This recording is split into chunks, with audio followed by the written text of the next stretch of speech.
Yeah, you ask a man what color it is, it's gray or it's light black. So now that we've wrapped up this project, it's been maybe a month or two since it's been installed, starting to grow in. I want to walk you through the process and how we got to where we are today. So one of the big goals for this client was a relaxing space. The client really wanted a large paver patio area where he could do his dining table that he already had, as well as just be able to circulate the yard. We have this large tree over here that was existing. Of course, we wanted to incorporate that. And initially, we actually thought we were going to put a water feature in this part of the yard. After we got here and put a shovel in, we're like, that's a terrible idea.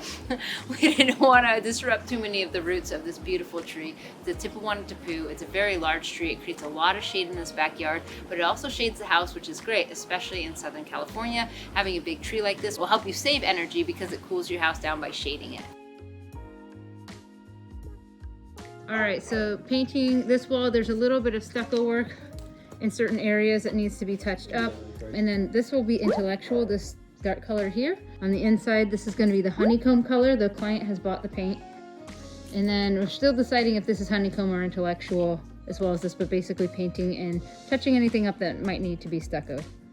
The homeowner really wanted to use this, and I actually thought it was an interesting way to twist a very bold color into a Zen style design. So we selected the walls that we thought it would look good on, and then for the rest of them, we toned them down with this nice gray color.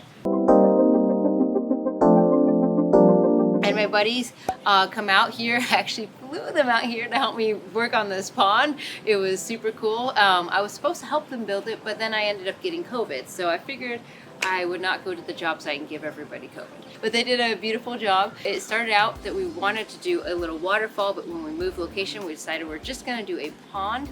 And so they used all the different rocks. We brought them in. They went ahead and dug the hole. They stabilized them. They put their liner in. They have the water weir and have the waterfalls trickle down. And of course, all the filters and everything that they need. The pond is really just a life in itself. So ponds are great, but sometimes homeowners aren't really thrilled about the fact that, just like with any natural body of water, there's going to be evaporation.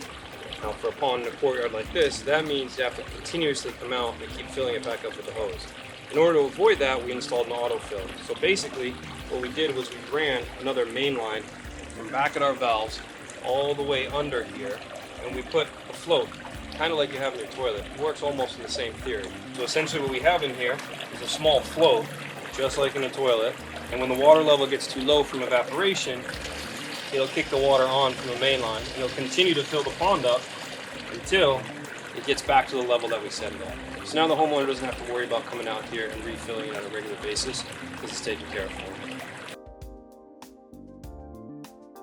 All right, show us what you got, Nathan. So we're going to use the 3 pockets, but then we're going to throw in the 5 pocket as well and just sort of offset them center, so sort of stagger them. Give them some different, I think it looks great. instead of just one solid wall. Yeah. Way more interesting. Cool. Yeah, I like that a lot. That's So you cool. just want me to measure them out then? Yeah, if you can measure them out. All right. Yeah. Sounds good. Sounds good. Woo! All right. So instead of helping Nathan, I'm just gonna watch him struggle with putting up Come on, get your butt over here. putting up these walls. I basically was like, hey, I want a green wall here, creative freedom, but I ordered the product. So this is what he came up with.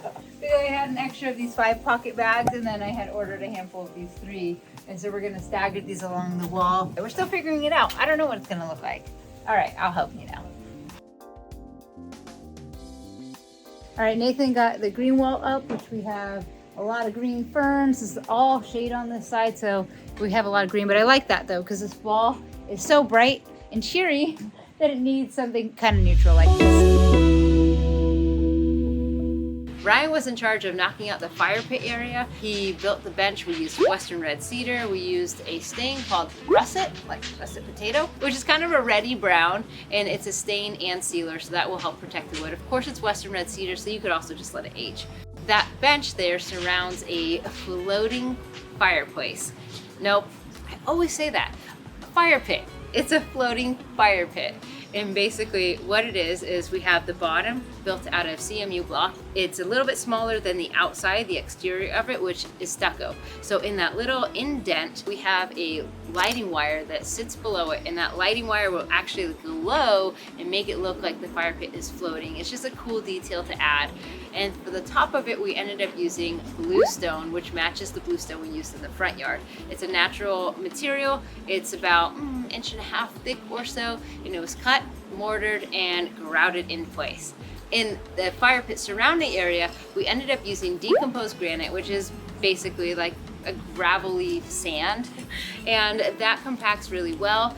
We decided to use decomposed granite because we have so many pavers surrounding it. We wanted to soften it up and create a little bit of a relief from all of the hardscape. And then lastly, we used some of his existing rocks with a metal border to go ahead and edge that area to create a transition from the pavers to the DG area. It's just an extra added detail. Then for the infill of the fire pit, we ended up using a lava rock. These are tumbled lava rocks, so they're nice and finished. They're really pretty. I have two different sizes. I have some bigger ones and some smaller ones here.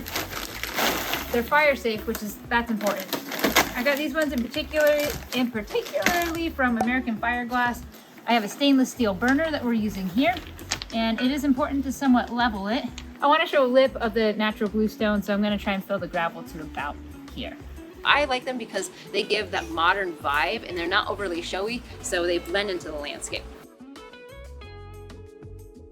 So you can see the decomposed granite has been placed. It had some boulders stuck on the side there in little boulder families.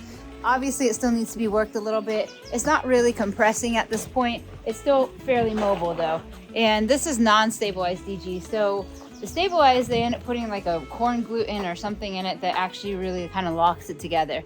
I wanted to go with the non-stabilized because it's more of an informal path, but I also kind of wanted to work it and put maybe some flagstone pieces in it later, or just kind of play around with the edges possibly, so it's a little bit easier to work with. But anyways, I love the look. You can see Sansevieria that I grabbed from their pot and we lined it up along the side there. And you'll also see how we used some of the Mexican beach pebble he already had and mixed it in with some different mulch. This mulch in particular, we got just bagged mulch actually, and it's called like pathway mulch, and it's really fine and little. The nice thing about this is that it decomposes into the ground, adding nutrients quite easily because they're so small. The bad thing about it is that it decomposes and you have to add more often, but I think it's perfect for a small garden like this, and anybody that gardens, you're going to be putting down mulch regularly, or at least annually anyways. So if you're a lazy gardener, maybe this isn't the mulch for you. I think it has a very delicate and beautiful look to it. You can see how easily it works around the plants that we just planted. It's not hard for these little leaves to kind of push this around, or if you have big, thick mulch, it can make it a little bit harder for it to move around and establish. I mean, it's really not that big of a deal, but just little things like that. So, all right, I want you to come see this tree. Oh, you got it. I got it. I couldn't not have it. So this beautiful juniper, I loved it. I found it in the back of a nursery. It's been in a pot for a very long time. So now that it's in the ground, it's going to be encouraged to grow a little bit bigger because it has more soil space to do so. However, I fell in love with it because of its size and because of its dwarfism and its like kind of weird wind brushed look. So this is going to take fairly, not regular, but like love. I wouldn't quite call it bonsaiing, but I want to thin it out just a little bit so that you're really sculpting the plant, or else what this will do is revert into a shrub. For the planting, we want to go with a very relaxing zen look. We have part shade in some of the yard and then part sun, which makes it challenging on figuring out what are the right plants for exactly where. We used a lot of mondo grasses. I used regular size mondo, which gets 8 to 10 inches, and then I used baby mondo grasses, which only get about like 3 inches. So putting them next to each other and pairing them creates a nice little scale on a small level in a garden. And that's the thing about Asian inspired gardens, is often the details and the randomness. The goal is to not directly see everything obviously, and so like creating little things of details throughout the yard as you turn around that you see something new, like maybe there's a boulder collection like this one you see here. Those are the things we try and incorporate for this style. So this little ground cover is called Lysmantia nummularia, also known as creeping Jenny, or there's golden goddess. There's a few different varieties of it. We obviously got the gold one. Especially in the heat, it really becomes a little more gold. Otherwise, it kind of stays more of a green color. But the cool thing about this plant is it clearly loves water. And one of the goals that the client wanted is to kind of have the plant somewhat make the pond feel like it's been here a long time. This fiber optic plant, it's looking a little dry, so I'm going to trim it back just a little bit. It's still alive. This is what it should look like right now. And so sometimes, plants just get a little tired, and a little trim will do do them good. So by cutting this back, it's going to allow the plant to focus on regrowth instead of continuing to let these fronds pool resources as they die off. I mean, technically out in the wild, these plants are used to being eaten back by animals, and so they'll naturally just sprout right back.